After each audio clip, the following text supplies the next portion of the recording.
found some issues with the wiring harness. So this is the wire harness that runs from the front of the truck to the back of the truck for the taillights and the fuel sending unit.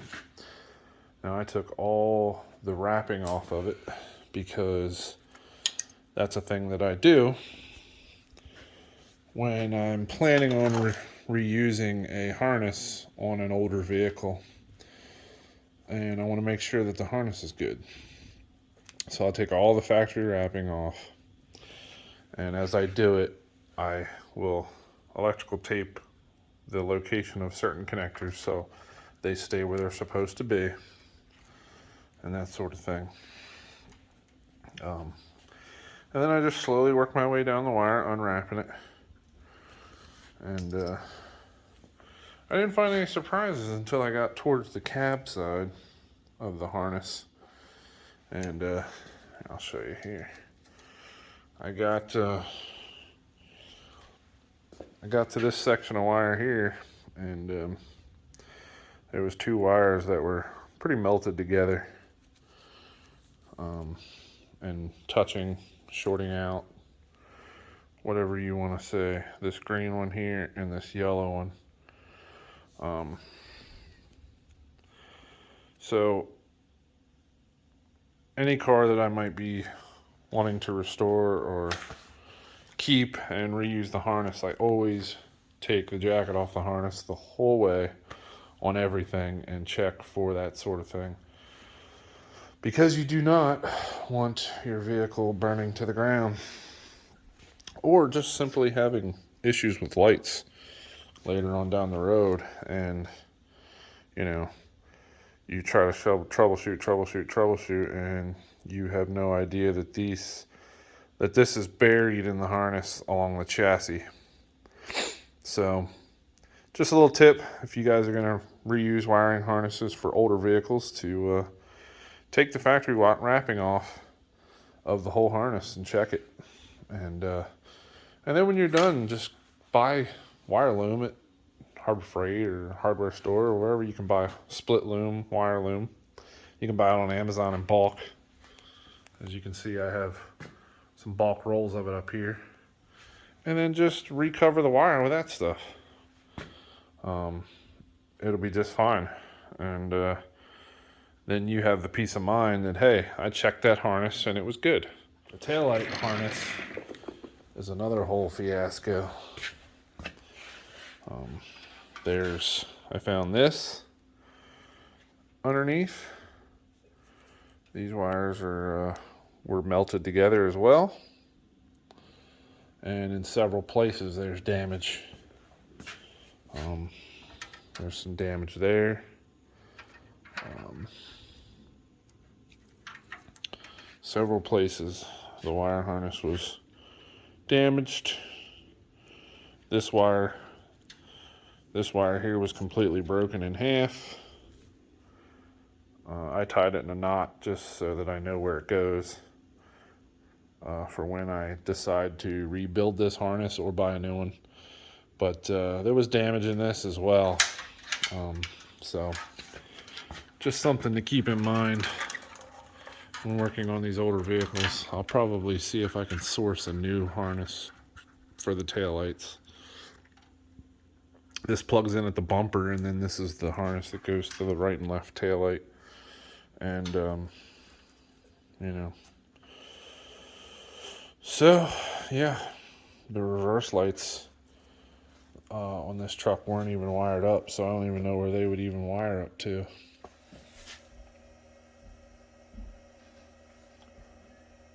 So if you guys don't recognize this workbench, this is a workbench that I have in my basement.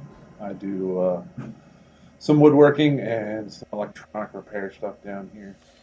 So this is where I did a lot of my wire harness repair work, because it was winter time and it was cold in the shop and I don't want to run heat. So in the evenings I'd come home and just work on this wire harness in the basement. And that's where all my soldering iron and stuff are at anyway. So it worked out pretty well.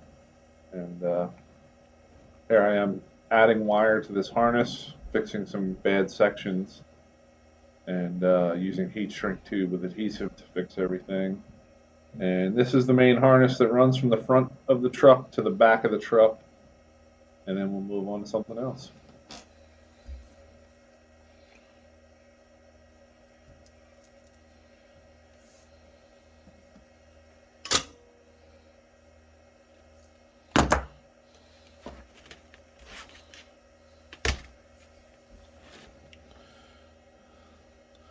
That's a really good soldered joint. So is that. Ready for heat shrink. Well, it would be.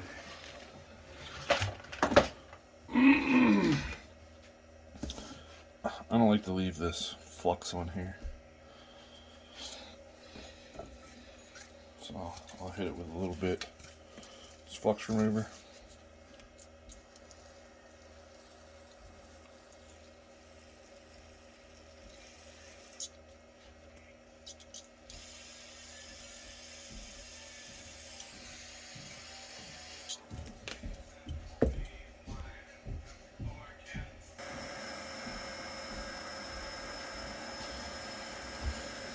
Alright, got the heat gun turned on here.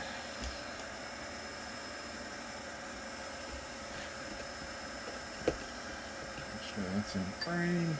Yep. Alright. We don't need it that hot.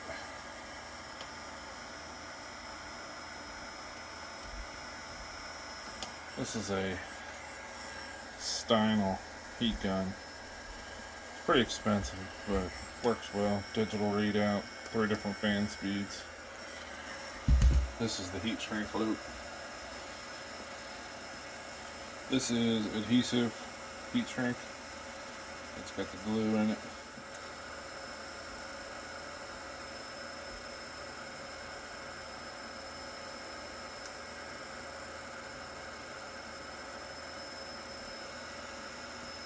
You can see the glue ease out of the edge. It's not really glue, it's kind of like an RTV, seals it up good. But if you ever need to get this off, you can just take a knife and cut it long ways and it'll peel right off.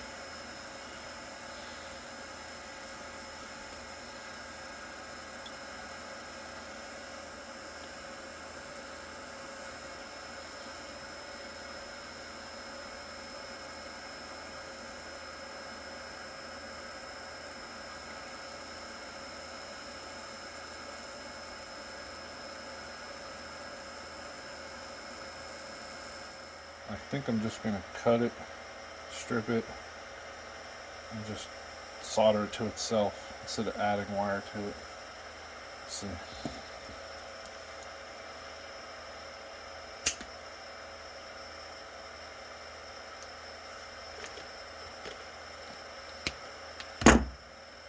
Oh, yeah.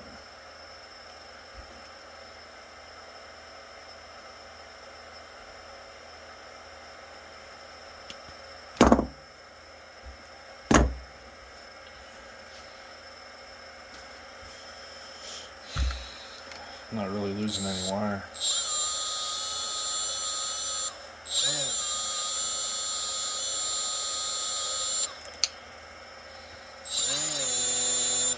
This is a great technique to buff your wires shiny, to get them to solder if they're slightly dulled. I don't know if you can see how dull that is.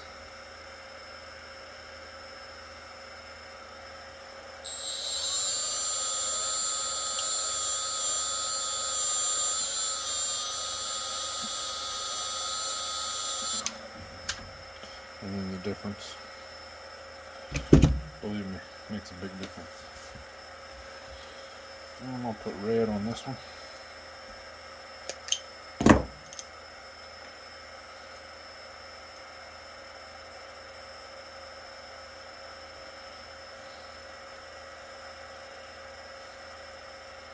Give it a good twist.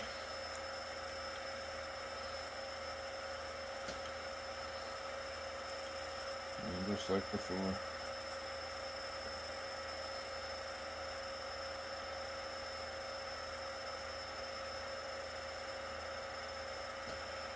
Like that.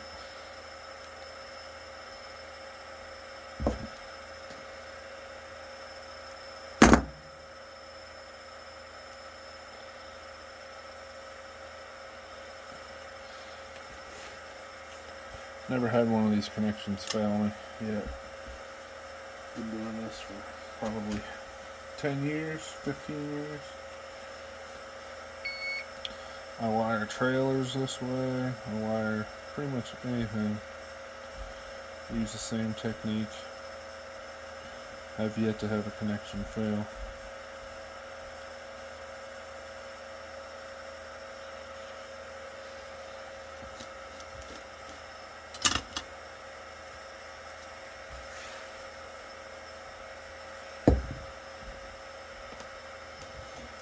If there's any little wire pieces, sharp wire pieces sticking out, I like to smash them down with my pliers so that they don't poke through the heat shrink. Clean the flux off.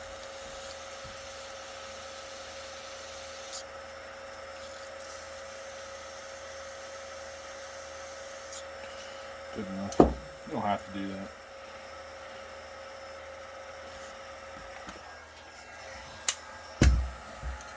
Bring the heat gun back in.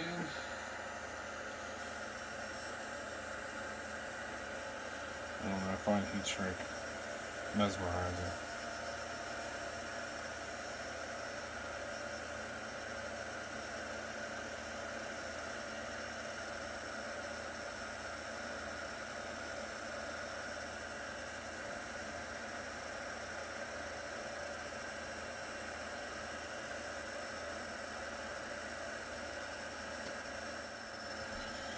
That's it.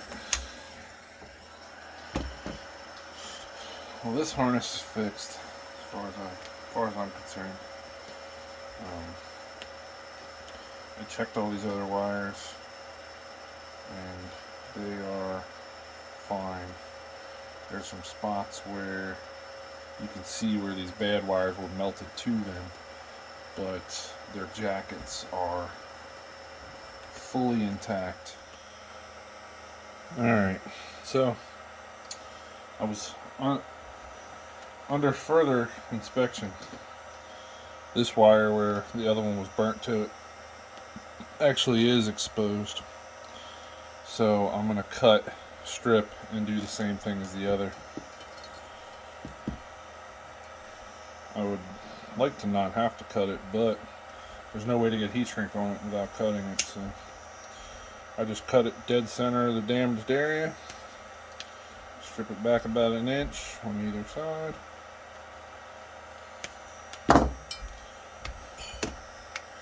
Give it a good buff.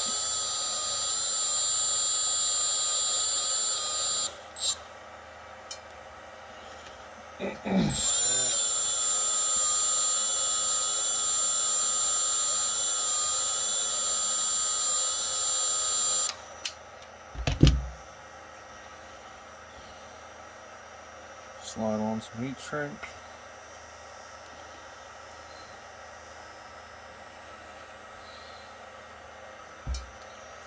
Make sure you're not all tangled up. Give it a good twist.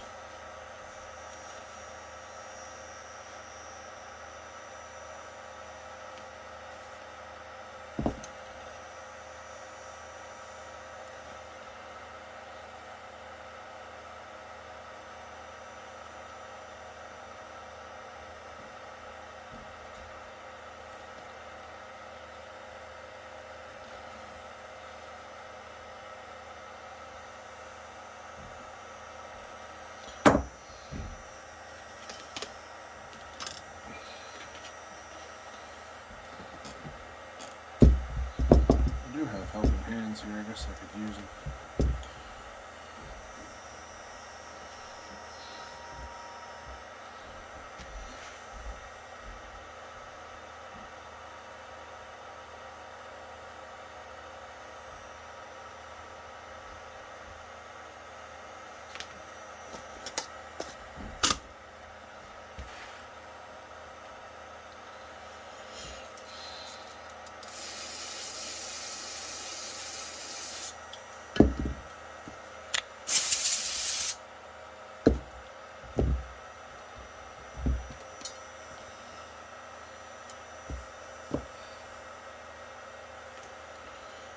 go.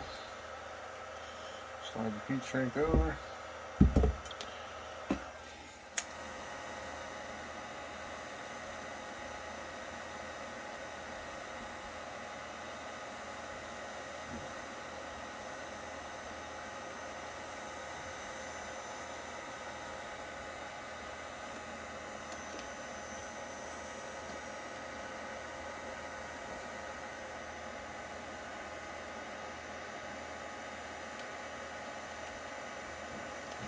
This heat shrink with the glue in it, I always like to keep heating it until the glue squeezes out the ends.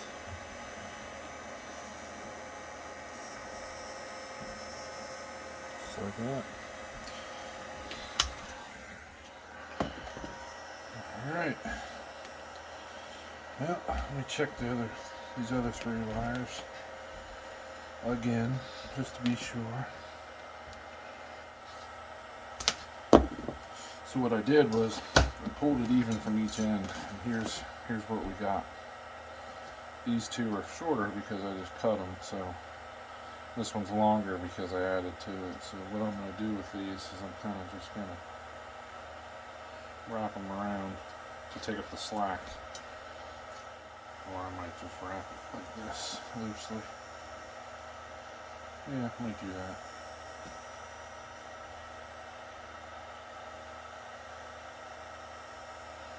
Yeah, I'll just wrap it around like that, and that'll take it up, and that'll fit inside the loom, and you won't even know it's there. Now this harness, this is the bastard child.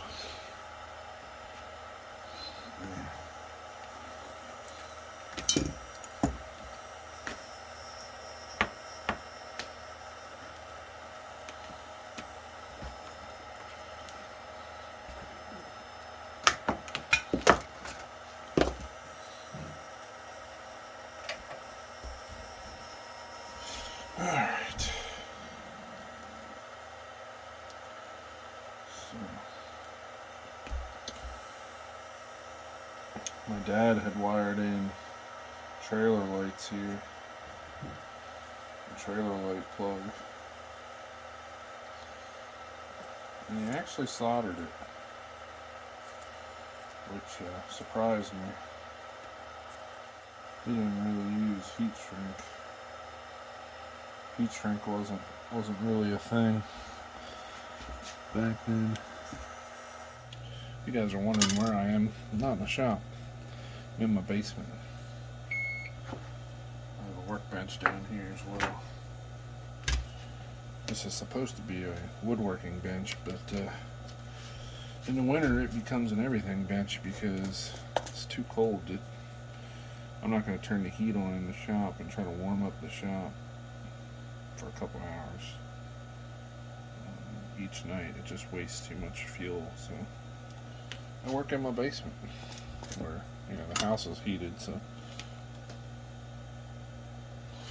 all right.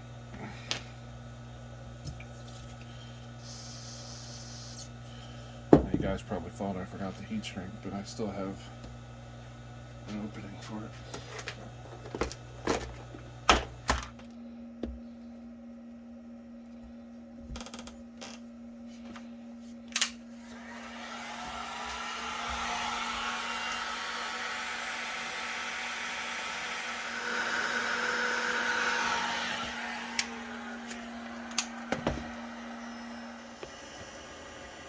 And there it is.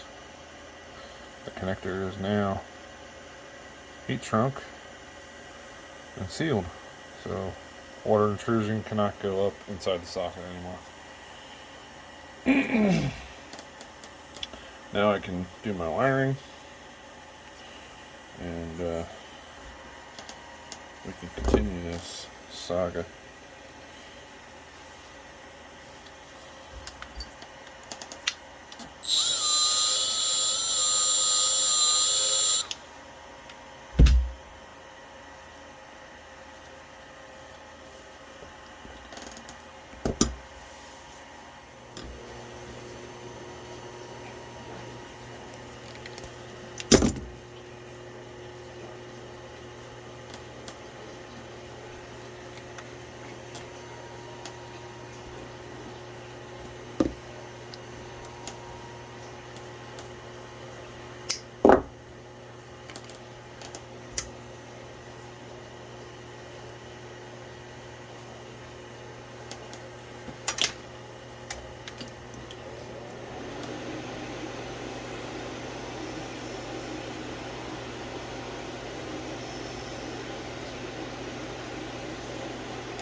Washing machine's kicking it over there. As you can see here, I am using these uh, taillight sockets and wiring the two positives together because I'm going to use these for the reverse bulbs. I ordered two new sockets for the park and brake lights and turn signal sockets. So I'm going to reuse these old ones just for the reverse lights. That's why the two wires are tied together.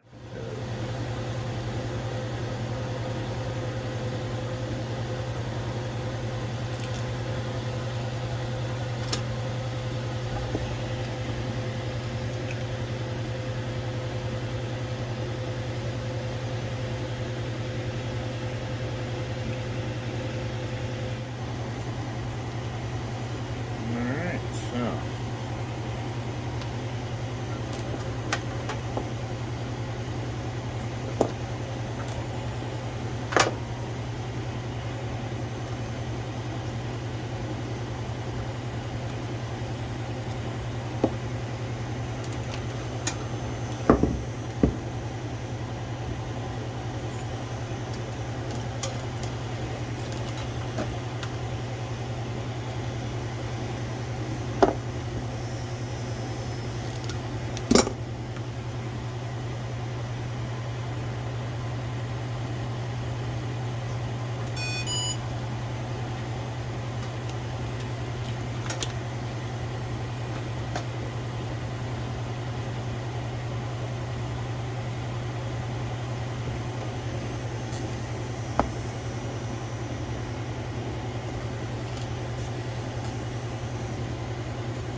That'll work. Reverse light's done. Well, one side is.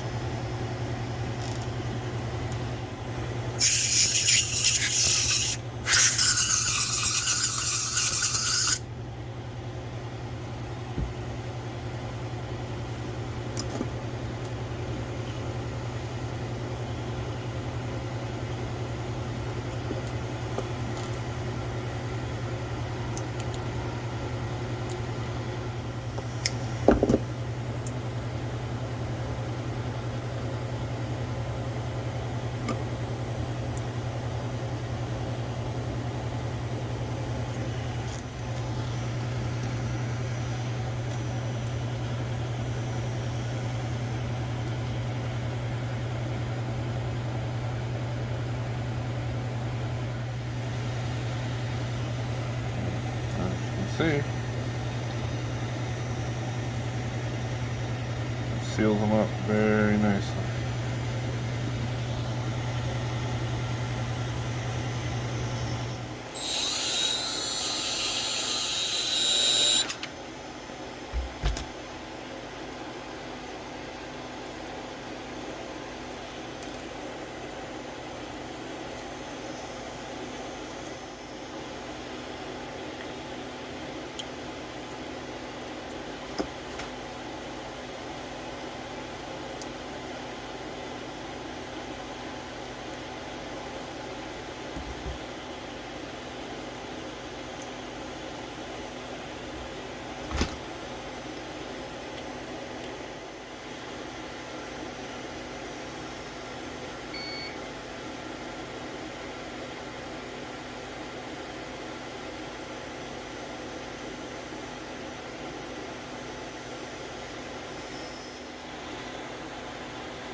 Alright, I got the wire harness here for the F100.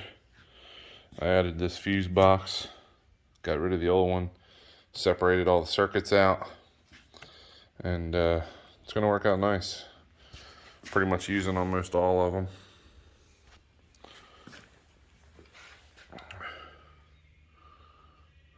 And, here's where it'll go through the firewall, out to the engine, and the taillights. I need to put the plastic protective sheath on it yet, but I just wanted to show that I got this all wired in. Here's where the steering column's going to plug in. This is a jumper for the four-ways to tie the four-way connector into the four-way or hazard light relay. Actually, it's this one. Same thing. This is the window washer fluid plug. I may need to extend this. I won't know until I get it in the truck. This is a jumper for the old turn signal flasher, because we are now going to use this one. The headlight switch was self-explanatory. Didn't really change much there. All these wires here will go to the gauges. The gauge pod, I need to wire that in next. This is the plug for the dome light and the cargo light. These, I added this red wire. This is the radio, for a radio. This thicker wire here is for the windshield wipers plugged in here, but I also think they would plug a radio in here. And then this is just an extra hot, heavy gauge. It's the same place as here. It's just an extra wire. I'm just going to have it there in case I decide to put a ham radio in here or something. This is the blower motor hookup. These are the backlights for the climate controls. And these are more,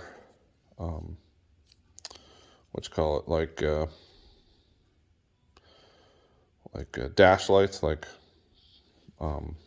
interior lights when you have the parking lights on. The key switch, I was able to eliminate some wires. You only need these 4.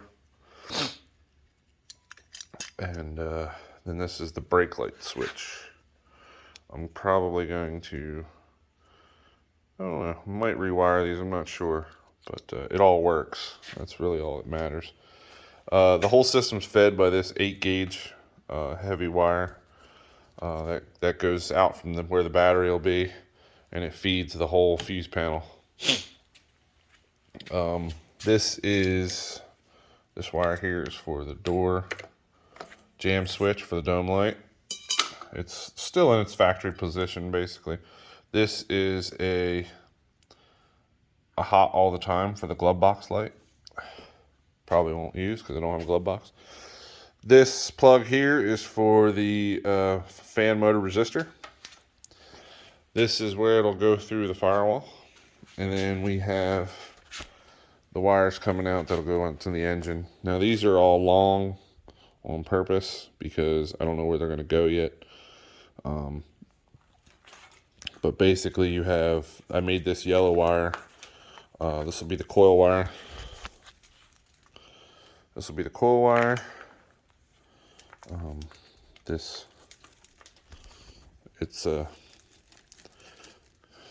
hot switched, and it stays hot when the key is cranking. That's a big one. You have to make sure you get the right terminal. This plug here is for the turn signal, parking light, headlight, high and low beam. This orange wire is for your blower motor. Of course, the heavy gauge will be this red wire here is going to feed the fuse panel and the whole truck, basically. It's going to come right off the battery terminal. And then we have the blue is your horn, and this one is the start wire for the solenoid. Pretty simple. I just tied it in. Everything's going to work. On this side here, this is the driver's side. This is for the taillights. This connection here will go to my reverse light switch on the transmission. I need to wire that in yet. That's why it's just twisted. This other 4-prong plug is for the front driver side, parking light, headlight, high and low beam, turn signal. This plug here is for your fuel gauge. Runs back to the sending unit. One wire's for the fuel gauge in the tank, and the other one is supposed to be for the second fuel tank, but this truck doesn't have a second fuel tank, so it's really not used. Then this last plug is for the window washer fluid. Pretty simple. And then this one here is the driver's side door jamb switch, and of course the high beam switch. Everything works.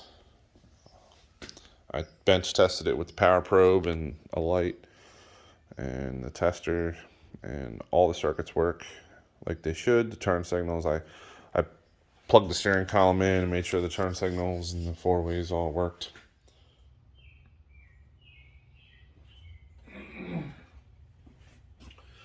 Alright, so we got the wiring in here. Main harness and everything. It's the original harness of the truck. I just modified it slightly and added this fuse panel.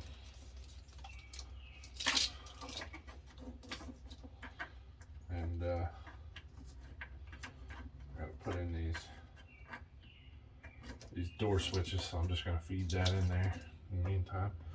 I gotta mount this fuse panel, and I think I'm just gonna kind of tuck it up along the side here next to the e-brake cable, and up here next to my bracket that I made, so it's out of the way. And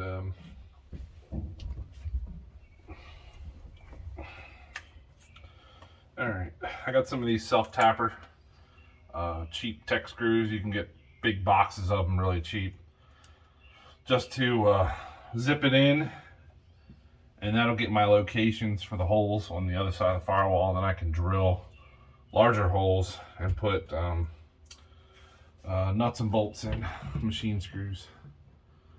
But looking at this,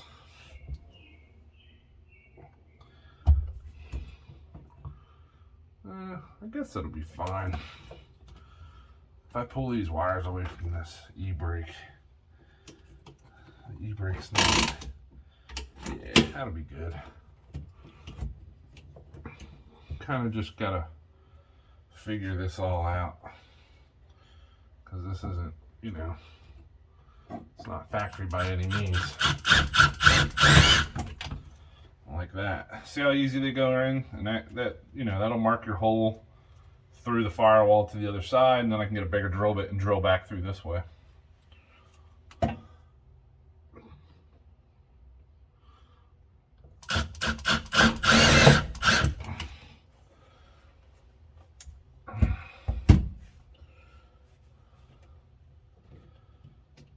That'll be good. The clutch pedal won't hit.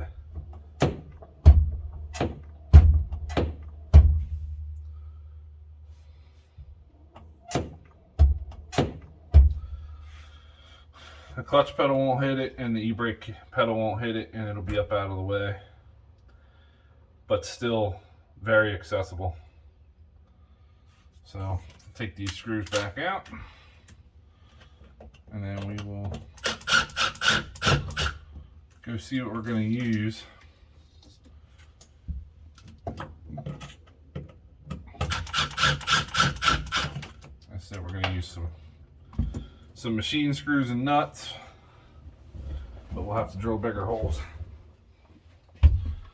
So I have some 1032 machine screws with nuts, lock nuts, stainless of course, and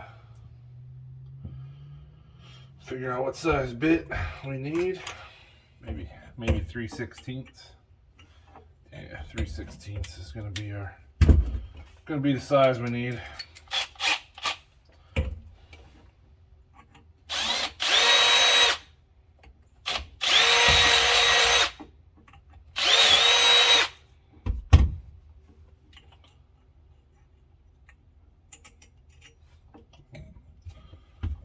Now I'm going to go on the outside of the truck and drill in.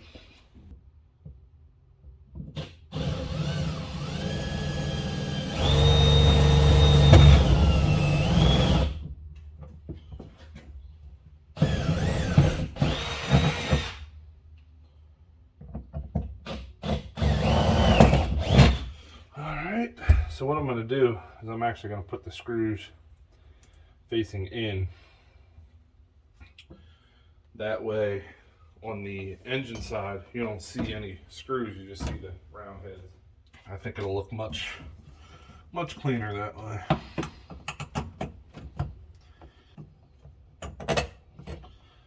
Alright.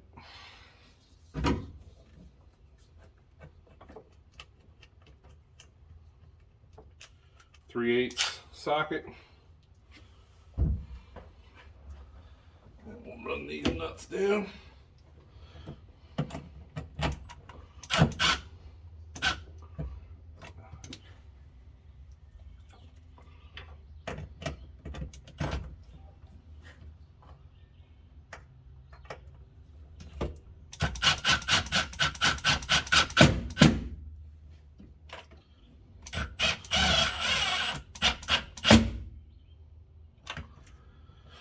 There we go.